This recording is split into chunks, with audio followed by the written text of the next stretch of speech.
नमस्कार दोस्तों, आइए एक बार फिर से डिस्कस करते हैं बायोलॉजी के कुछ इम्पॉर्टेंट प्रीवियस ईयर क्वेश्चंस जो आने वाले हिमाचल प्रदेश के टीजीटी मेडिकल कमीशन के लिए बहुत ज़्यादा इम्पॉर्टेंट है। इसके साथ ही अगर आप तैयारी कर रहे हैं नीट की, नेट, जेआरएफ, सेट या टैट जैसे एग्ज़ाम की, इसके अलावा केवीएस और एनवीएस जैसे रेप्यूटेड टीचिंग एग्ज़ाम्स की, तो वहाँ पर भी ये क्वेश्चंस डेफिनेटली आपको बहुत ज़्यादा हेल्प करने वाले हैं। तो बिना किसी देरी के शुरू करते हैं आज का सेशन। इस सेशन को शुरू करने से पहले ज़रूर आप चैनल को सब्सक्राइब कर लीजिए अगर आपने सब्सक्राइब नहीं किया है, आप चैनल पे अगर नए हैं तो, और बेल आइकन को प्रेस कर दीजिए ताकि नोटिफिकेशन आप तक ज़रूर पहुँचे नए वीडियो का। लाइक करें, शेयर करें उन दोस्तों के साथ जिनको ये वीडियोस बहुत ज़्यादा हेल्पफुल हो सकती हैं। आज का सेशन जो रहेगा वो रहेगा मेरिस्टेमेटिक टिश्यूज़ के ऊपर, और जो प्रीवियसली आस्क्ड क्वेश्चन है इस टॉपिक से, उन क्वेश्चंस को हम डिटेल से अभी डिस्कस करेंगे। पहला क्वेश्चन देखते हैं, सेल्स ऑफ मेरिस्टेम लैक।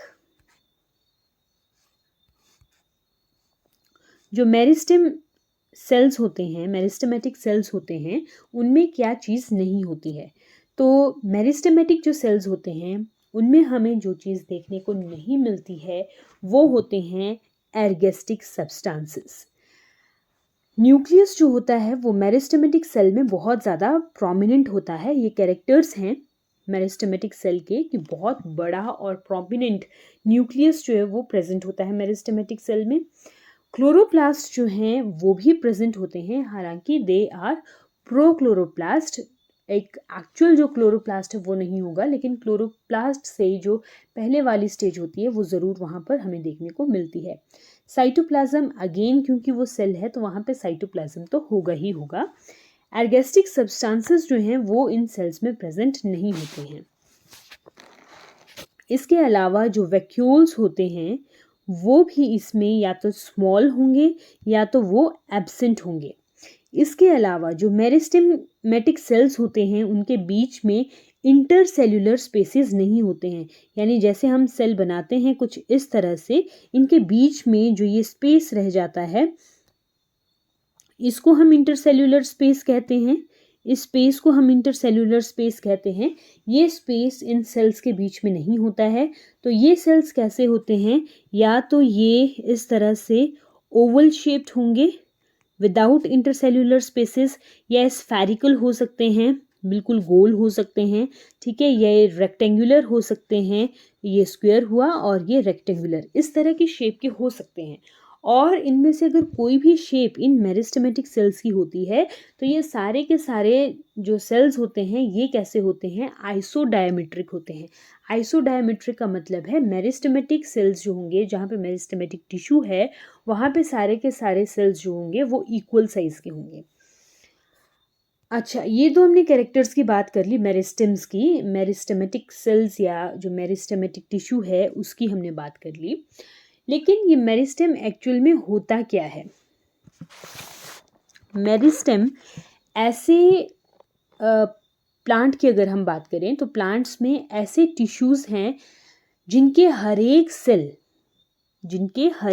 में डिवीज़न की कैपेसिटी है। हर एक सेल में डिवीज़न की कैपेसिटी है, यानी वो नए सेल को आगे बना सकता है। क्योंकि जो ग्रीक में मेरिस्टोस का मतलब होता है, मेरिस्टोस वर्ड का मतलब ही होता है डिविजिबल, यानी all the cell of meristematic tissue या मेरिस्टेम दे आर डिविजिबल, उनमें डिवीजन करने की क्षमता होती है, that's why they are known as meristem. और जो प्लांट सेल है वहाँ पे हर एक सेल जो है वो मेरिस्टेमेटिक नहीं होता है। देयर आर स्पेसिफिक जोन्स जहाँ पे वो मेरिस्टेमेटिक एक्टिविटी उन सेल्स की प्रेजेंट होती है। लेकिन यहाँ पर जो क्वेश्चन है वो है कि मेरिस्टेम में क्या नहीं होता है? वो होते हैं एर्गेस्टिक सब्सटेंसेस। एर्गेस्टिक सब्सटेंसेस को हम सेल इंक्लूजन भी कहते हैं। अब ये सेल इंक्लूजन क्या होते हैं?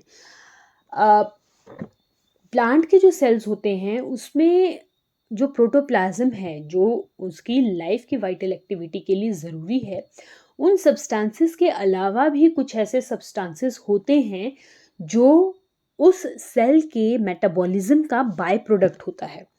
ये जो एर्गेस्टिक सब्सटेंसेस जिनको हम सेल इंक्लूजन कह रहे हैं, ये ऑर्गेनिक, इनऑर्गेनिक, सॉल्युबल, इनसॉल्युबल कुछ भी हो सकते हैं। और ये जो सेल इंक्लूजन्स होती हैं, ये क्योंकि हमने कहा बाय प्रोडक्ट मेटाबॉलिज्म का होता है, तो एज सच इनका मेटाबॉलिज्म में कोई रोल नहीं है, ये उसका बाय प्रोडक्ट है कि उस मेटाबॉलिज्म की वजह से जो कुछ भी बन रहा है, घट रहा है, उसमें एक तरह का नॉन यूज़फुल सब्सटेंस आप उसको कह सकते हैं। हालांकि वो यूज़फुल भी होते हैं, लेकिन उनकी लाइफ के लिए वो यूज़फुल नहीं है, वाइटल एक्टिविटी के लिए यूज़फुल नहीं है। तो सेल इंक्लूजन में कौन कौन से सब्सटेंसेस आते हैं, जैसे नेक्टर है, पिगमेंट है, ऑयल, टैनिन, रेजिन, गम, लेटेक्स और बहुत सारी स्टार्च, प्रोटीन्स जो एडवर्स कंडीशन में तो हेल्प करती हैं उस प्लांट को, लेकिन अदरवाइज कोई बहुत बड़ा रोल जो वाइटल एक्टिविटी में है वो नहीं होता है। तो कहाँ कहाँ पे ये सेल इंक्लूजन्स हेल्प करती हैं? डिफेंस में, स्टोरेज में, ठीक है, और सेल के स्ट्रक्चर को मेंटेन करने में भी थोड़ा बहुत हेल्प जो है ये करती हैं। तो ये जो सेल इंक्लूजन्स हैं या एर्गेस्टिक सब्सटेंसेस हैं, ये इन मेरिस्टेमेटिक टिश्यूज़ के जो सेल्स होते हैं वहाँ पर ऑलमोस्ट एब्सेंट ही होते हैं, क्योंकि रिजर्व फूड मटेरियल जो है वो जो हम कह रहे हैं कि जो फूड स्टोर्ड होगा वो भी एर्गेस्टिक सब्सटेंसेस में ही आता है, तो वो भी यहाँ पर एब्सेंट होता है। एंडोप्लाज्मिक रेटिकुलम और प्लास्टिड्स जो हैं वो भी प्रेजेंट नहीं होते हैं, और ये जो मेरिस्टेमेटिक सेल्स होते हैं ये बहुत ज़्यादा एक्टिव स्टेट में यहाँ पर प्रेजेंट होते हैं। नेक्स्ट क्वेश्चन देखते हैं, अनडिफरेंशिएटेड एम्ब्रियो कंसिस्ट ऑफ। अब जो एम्ब्रियो है जिसमें अभी तक डिफरेंशिएशन नहीं हुआ है, सिर्फ हमें ये पता है कि ये एक एम्ब्रियो है और इसमें बहुत सारे सेल्स हैं जिनका अभी कोई स्पेसिफिक फंक्शन हमें पता नहीं है इन सेल्स का, इन टिश्यूज़ का। तो अनडिफरेंशिएटेड एम्ब्रियो कंसिस्ट ऑफ, यहाँ पर क्या होगा, इसमें सारे के सारे जो सेल्स होते हैं वो होते हैं मेरिस्टेमेटिक, यानी they are actively dividing cell. Each and every cell has the capacity to divide continuously. बाकी इसमें जो हम देख रहे हैं पैरेन्काइमा, कोलिनकाइमा एंड स्क्लेरेन्काइमा, ये तो सिंपल परमानेंट टिश्यूज़ हैं, यानी यहाँ पर इनका जो फंक्शन है वो प्रॉपरली असाइन इनको हो जाता है। लेकिन मेरिस्टेमेटिक सेल जो हैं वो कैसे होते हैं, अनडिफरेंशिएटेड। सारे के सारे सेल्स जो हैं यहाँ पर वो डिवाइड करेंगे, ठीक है, और फिर बाद में जाके उनका डिफरेंशिएशन होगा and then they will get convert into simple permanent tissue या प्राइमरी परमानेंट टिश्यू। अब जैसे जैसे ये एम्ब्रियो बड़ा होता जाएगा, कुछ रिस्ट्रिक्टेड रीजन्स होंगे इस एम्ब्रियो में जहाँ पे ये मेरिस्टेमेटिक एक्टिविटी जो है वो रिटेन करेगी, और उन्हीं हम वो जो रीजन्स होते हैं इस एम्ब्रियो में जहाँ पर जो सेल्स हैं वो मतलब पिक्यूलियर फीचर होगा इनका कि वो डिवाइड करेंगे ही करेंगे, उन जोन्स को फिर हम क्या कह देते हैं, मेरिस्टेमेटिक जोन्स कह देते हैं, मेरिस्टेमेटिक टिश्यू कह देते हैं, मेरिस्टेम कह देते हैं। जैसे इस एम्ब्रियो में आगे चलकर रेडिकल और प्यूम्यूल बनेगा, ठीक है, तो रेडिकल और प्यूम्यूल क्या है, जहाँ से रूट सिस्टम और शूट सिस्टम जो है वो अराइज होगा, तो वहाँ पे क्या है, एक्टिवली डिवाइडिंग मेरिस्टेम जो है वो बन जाता है। तो अनडिफरेंशिएटेड एम्ब्रियो में मेरिस्टेमेटिक सेल्स जो हैं वो प्रेजेंट होते हैं। नेक्स्ट क्वेश्चन देखते हैं, in grasses, bamboo and mint stem elongates by the activity of. ठीक है, स्टेम की इलोंगेशन कहाँ कहाँ पे, ग्रासेस, बैम्बू और मिंट में किस चीज़ की वजह से होती है। ये क्वेश्चन बहुत फेवरेट क्वेश्चन है डिफरेंट स्टेट्स के पब्लिक सर्विस कमीशन का, और इसके अलावा जो नीट के क्वेश्चन पेपर सेटर्स होते हैं उनका भी ये बहुत फेवरेट क्वेश्चन है। तो इस क्वेश्चन का डायरेक्ट आंसर पहले हम देख लेते हैं कि ये जो होता है ये होता है इंटर कैलरी मेरिस्टेम की वजह से। अब इस क्वेश्चन के थ्रू हमें यहाँ पर दिया गया है primary meristem, secondary meristem, apical meristem, तो इन सभी मेरिस्टेम्स को हम समझने की यहाँ पर कोशिश करते हैं, लेकिन इस क्वेश्चन का जो आंसर है वो है इंटर कैलरी मेरिस्टेम। ओके, अभी हम देखते हैं मेरिस्टेम जो होते हैं, यानी जो डिविजिबल सेल्स का एक ग्रुप है, वो कहाँ कहाँ पर हमें देखने को मिलता है, या उसको हम कितने टाइप्स में डिवाइड कर सकते हैं। अब जब हम इनको टाइप्स में डिवाइड करेंगे मेरिस्टेम को, तो कुछ बेस रहेगा। तो पहला बेस हम ले लेते हैं कि मेरिस्टेम ऑरिजिन और डेवलपमेंट के बेस पर कितने टाइप का होता है। ठीक है, तो पहला अगर हम देखें तो ऑरिजिन और डेवलपमेंट के बेस पर कितने टाइप का होगा, तो सबसे पहले होगा हमारे पास प्रोमेरिस्टेम। प्रोमेरिस्टेम प्रोमेरिस्टेम का मतलब क्या है कि किसी भी ऑर्गन के पार्ट का जो फाउंडेशन होगा वो उन सेल्स में प्रेजेंट होता है प्रोमेरिस्टेम में। और फिर यही प्रोमेरिस्टेम जो है ये आगे चलकर जो इस प्रोमेरिस्टेम के सेल्स होते हैं वो डिवाइड करके बना देते हैं प्राइमरी मेरिस्टेम। ठीक है, प्रोमेरिस्टेम फाउंडेशन प्रोवाइड करवा रहा है किसी भी ऑर्गन को और उसके पार्ट को। और प्राइमरी मेरिस्टेम में क्या हो रहा है, प्राइमरी मेरिस्टेम में हमारे पास आते हैं एपिकल मेरिस्टेम, जिसमें हमारे पास रूट एपेक्स और शूट एपेक्स आते हैं, और लीफ प्राइमोडियल। ठीक है, जहाँ से लीफ बन रही है वो प्राइमोडिया के जो पार्ट है वहाँ पर भी वो मेरिस्टेम प्रेजेंट होता है। वो कौन सा मेरिस्टेम है, प्राइमरी मेरिस्टेम है। ये प्राइमरी मेरिस्टेम क्या है, फिर बाद में चलकर प्राइमरी परमानेंट टिश्यू में कन्वर्ट हो जाता है। Primary meristem primary permanent tissue में कन्वर्ट हो जाता है, यानी प्राइमरी मेरिस्टेम के जो सेल्स हैं उनमें डिफ्रेंसिएशन हुआ, वो कन्वर्ट हो गए पैरेन्काइमा, स्क्लेरेन्काइमा, कोलेन्काइमा में, यानी वो प्राइमरी परमानेंट टिश्यू में डिवाइड हो गए। अब ये जो प्राइमरी परमानेंट टिश्यू है, इन परमानेंट टिश्यू में अगेन जो प्राइमरी परमानेंट टिश्यू है इनमें अगेन कुछ एक जो सेल्स हैं बीच में वो क्या हो जाते हैं, अगेन एक्टिवली डिवाइड होना शुरू हो जाते हैं। तो प्राइमरी परमानेंट टिश्यू के वो सेल्स जो एक्टिवली डिवाइड हो गए उनको हम बोल देते हैं सेकेंडरी मेरिस्टेम। और सेकेंडरी मेरिस्टेम में हमारे पास कौन से मेरिस्टेम आते हैं, जिसमें हम बोलते हैं वेस्कुलर कैम्बियम, जिसमें सेकेंडरी जाइलम और सेकेंडरी फ्लोएम की डेवलपमेंट होती है, और कॉर्क कैम्बियम। कॉर्क कैम्बियम से क्या बनता है, बाहर की तरफ बार्क बनती है, अंदर की तरफ सेकेंडरी जो फ्लोएम होता है वो बनता है। ठीक है, कॉर्क कैम्बियम, फैलोजिन जिसको बोलते हैं। और फिर ये जो सेकेंडरी मेरिस्टेम है, इसके बाद जो सेल्स बन रहे हैं, जो नया टिश्यू बन रहा है वहाँ पे, उसको हम बोलते हैं सेकेंडरी परमानेंट टिश्यू। ओके, तो हमारे पास यहाँ पे ऑरिजिन के बेस पर, डेवलपमेंट के बेस पे मेरिस्टेम जो है वो कितने टाइप्स में आया। पहला आया प्रो मेरिस्टेम, जिससे बनता है प्राइमरी मेरिस्टेम, और उसके बाद हमारे पास आता है सेकेंडरी मेरिस्टेम। तो 3 तरह के मेरिस्टेम जो हैं on the basis of origin and development हैं। सेकेंड, अगर हम बेस देखें मेरिस्टेमेटिक टिश्यूज़ को डिवाइड करने का या टाइपिफिकेशन का, तो हमारे पास आते हैं on the basis of position. ठीक है, प्लांट बॉडी में मेरिस्टेम जो हैं वो कहाँ पर प्रेजेंट हैं उसके बेस पे। देखो, अगर वो रूट की टिप पर है या शूट की टिप पर है तो वो कहाँ पे प्रेजेंट है, एपेक्स में प्रेजेंट है। तो ये वाला जो पोर्शन होगा इसको हम क्या कहेंगे, इसको हम कहेंगे एपिकल मेरिस्टेम। ठीक है, और ये जो एपिकल मेरिस्टेम है ये क्या करेगा, इस रूट और शूट की जो लेंथ है उसको इंक्रीज करेगा। अगर आज ये इतना है तो ये टिप इनलार्ज होकर इतनी लंबी हो जाएगी। ठीक है, तो ये क्या है, डिफरेंट प्लांट्स में अलग अलग प्लेन्स में यहाँ पर ये जो सेल्स हैं ये डिवाइड करते हैं, और ये जो एपिकल मेरिस्टेम है ये लेंथ की इंक्रीज करती है। ठीक है, किसी भी प्लांट की लेंथ को क्या करती है, इंक्रीज करती है। तो ये क्या हुआ, first apical meristem. Second, intercalary meristem. Intercalary meristem कहाँ पे प्रेजेंट होते हैं, जो प्राइमरी परमानेंट टिश्यू के बीच में प्रेजेंट होंगे। ठीक है, जहाँ पर प्राइमरी परमानेंट टिश्यू है उसके बीच में इंटरकैलरी मेरिस्टेम प्रेजेंट होते हैं।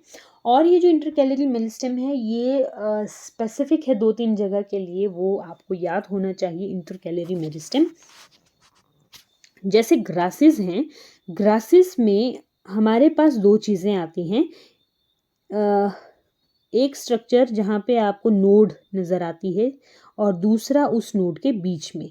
तो ये वाला जो पोर्शन है ये है नोड और ये वाला जो पोर्शन है ये है इंटर नोड। ठीक है, तो ग्रासेस में क्या है, इन इंटर नोड के बेस पर मेरिस्टेम प्रेजेंट होता है। इंटर कैलरी मेरिस्टेम जो है इस नोड के, ठीक है, ये जो इंटर नोड है यहाँ के बेस पे, इस इंटर नोड के बेस पर कहाँ पे प्रेजेंट होता है, ग्रासेस में प्रेजेंट होता है। याद रखना है इसको, इंटर कैलरी मेरिस्टेम। दूसरा, ये इंटर कैलरी जो मेरिस्टेम है, पाइनस के केस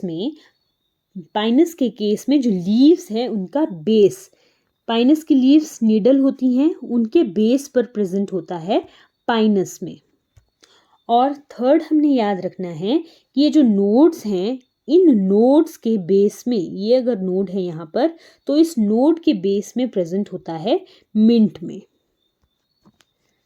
ओके, तो यहाँ पर इस इंटरकैलरी मेरिस्टेम का काम क्या है, ये जो नोड्स के बेस में है या जो लीव्स हैं उनके बेस पर है, तो इनका काम क्या है, यहाँ पे इनका काम भी लेंथ को इंक्रीज करना है। एपिकल मेरिस्टेम का काम भी लेंथ को इंक्रीज करना है, इंटरकैलरी मेरिस्टेम का काम भी लेंथ को इंक्रीज करना है।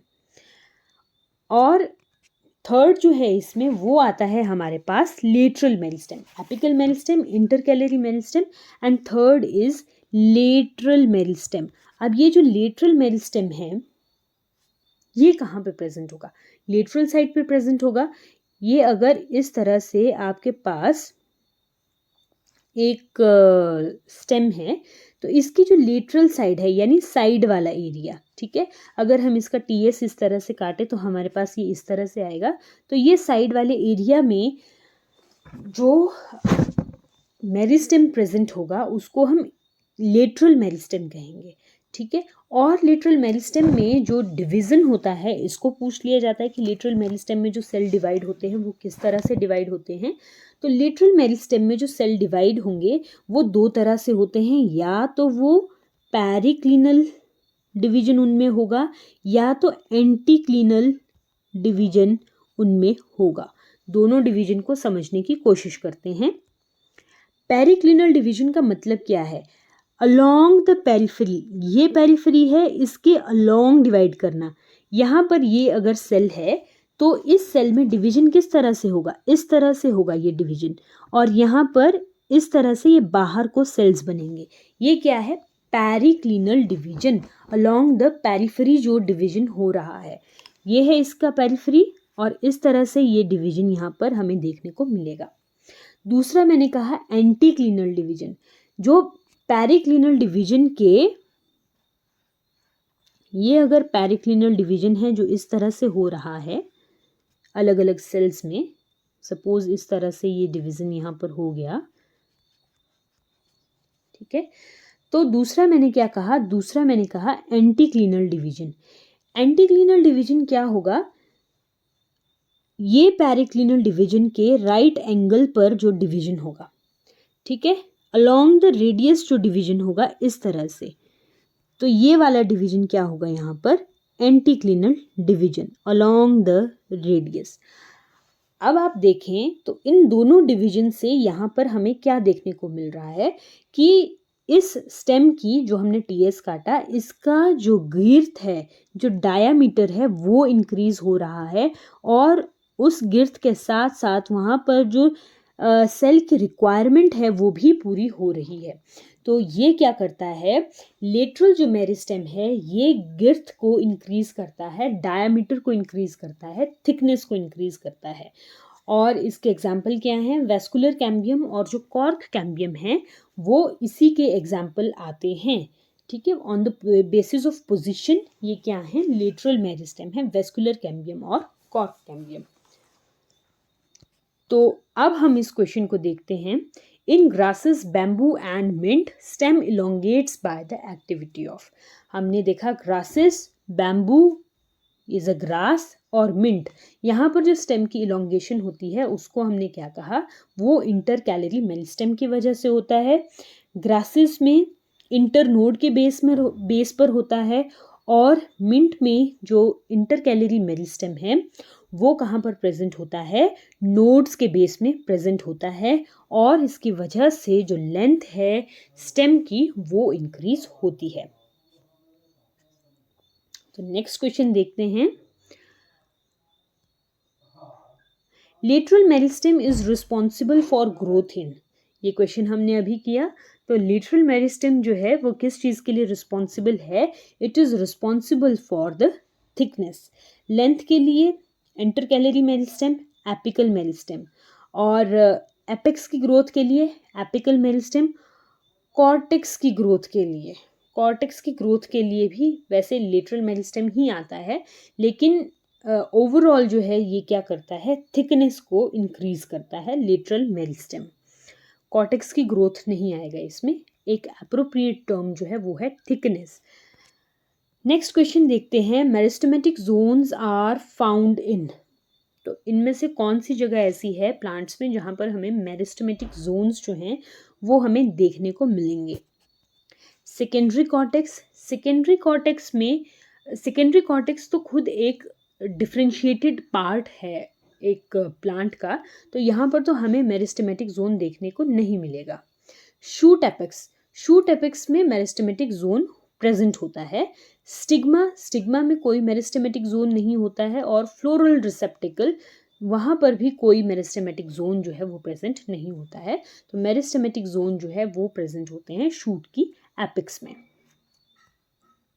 नेक्स्ट क्वेश्चन, ये क्वेश्चन जो है ये CBSE PMT का और नीट का बहुत फेवरेट क्वेश्चन रहा है।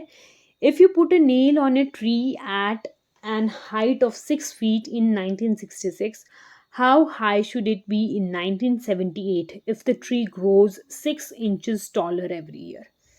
ये स्पेलिंग देख लीजिए इधर,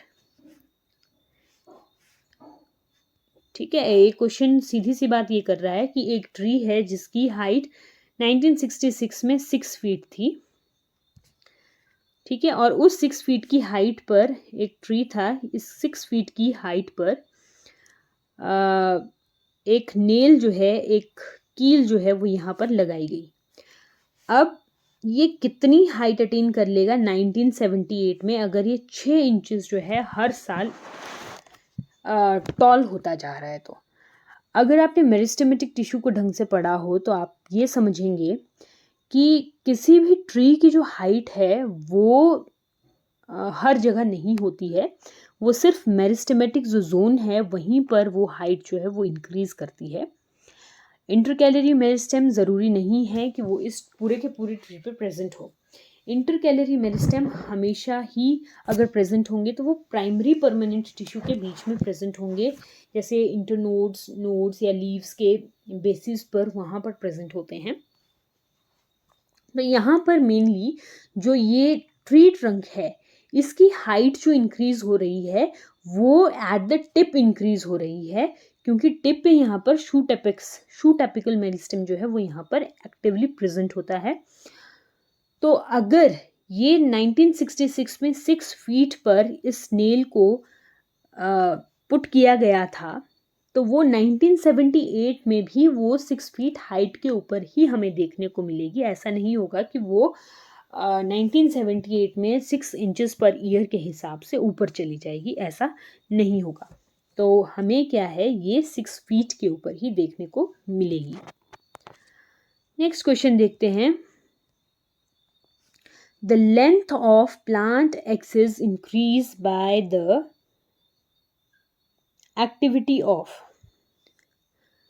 यहाँ पर भी अलग अलग तरह के मेरिस्टेम दिए गए हैं, लेकिन तो प्लांट का एक्सिस है वो पिछले क्वेश्चन की तरह ही वो किसकी वजह से इंक्रीज होता है, प्राइमरी मेरिस्टेम की वजह से होता है, क्योंकि प्राइमरी मेरिस्टेम में हमारे पास कौन कौन से आते हैं, शूट एपिकल मेरिस्टेम और रूट एपिकल मेरिस्टेम आते हैं।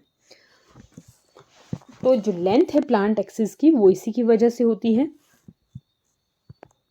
कैम्बियम जो है वो लेटरल मेरिस्टेम का पार्ट है। अब ये मास मेरिस्टेम और रिब मेरिस्टेम क्या होते हैं? मेरिस्टेम को अगर हम मेरिस्टेम के टाइप्स बताना चाहें ऑन द बेसिस ऑफ कि उसमें जो सेल का डिवीजन हो रहा है वो कितने प्लेन्स पे हो रहा है, कितने प्लेन मतलब 1D 2D या 3D कौन से प्लेन पर हो रहा है, तो उस बेस पे है। जैसे मास मेरिस्टेम, ठीक है, on the basis of plane of cell division सबसे पहले आता है मास मेरिस्टेम। मास मेरिस्टेम के जो सेल्स होंगे वो सारे के सारे हर प्लेन पे डिवाइड कर सकते हैं, किसी भी प्लेन पे वो डिवाइड कर सकते हैं। जैसे प्लांट का जो एंडोस्पर्म होता है वो किसी भी प्लेन पे डिवाइड करता है, वो 90 डिग्री एंगल पर भी डिवाइड करता है, वो ऊपर की तरफ भी डिवाइड करता है, बाहर की तरफ भी, अंदर की तरफ भी। तो वो क्या है, मास मेरिस्टेम है। कौन सा इसमें एग्जाम्पल आता है, एंडोस्पर्म आता है। दूसरा जो मेरिस्टेम है on the basis of plane of cell division, उसको हम बोलते हैं प्लेट मेरिस्टेम। प्लेट मेरिस्टेम में सिर्फ 2 प्लेन होते हैं, सिर्फ 2 प्लेन पे वो डिपेंड करता है। जैसे हमारे पास एपिडर्मिस है, ये इसका बहुत अच्छा एग्जाम्पल है। Epidermis is a plate meristem. अब एपिडर्मिस के जो सेल्स होते हैं वो क्या करते हैं, एक ही लेयर होती है एपिडर्मिस की, एक तो वो इस लेयर पे डिवाइड करते हैं और दूसरा वो लेंथ को भी इंक्रीज करते हैं। तो वो क्या हुए, सिर्फ 2 प्लेन पे वो डिवाइड करते हैं, एक ये वाला प्लेन है और एक ये वाला प्लेन है। तो 2 ही प्लेन पर वो डिवाइड करते हैं। कौन कौन से आते हैं इसमें, एपिब्लेमा विच इज द राइजोडर्मिस और the dermis epidermis of fruits, epiblema, और दूसरा epidermis which is the outer most layer of shoot. और थर्ड इसमें जो आता है वो है रिब या फाइल मेरिस्टेम, रिब मेरिस्टेम या फाइल मेरिस्टेम। तो ये जो रिब या फाइल मेरिस्टेम होता है ये सिर्फ एक प्लेन पे डिवाइड करता है, ठीक है। तो सिर्फ एक रो जो है वो सेल्स की बनती है, अब चाहे वो इस हॉरिजॉन्टली बन जाए या वर्टिकली बन जाए, ठीक है। तो एक ही रो जो है वो सेल्स की बनती है। तो कुछ सेल्स जो हैं जो पिथ में या कॉर्टेक्स में प्रेजेंट होते हैं प्लांट्स के, वो इस तरह से डिवाइड करते हैं कि वो सिर्फ एक ही प्लेन में डिवाइड करते हैं और एक सिंगल रो जो है वो सेल की बनाते हैं। तो उनको क्या कहते हैं, रिब या फाइल मेरिस्टेम कहते हैं। तो ये थे आज के क्वेश्चंस, आई होप आपको पसंद आए होंगे। मिलते हैं आपसे नेक्स्ट वीडियो में। इस वीडियो को देखने के लिए आपका थैंक यू और नमस्कार, टिल द नेक्स्ट वीडियो।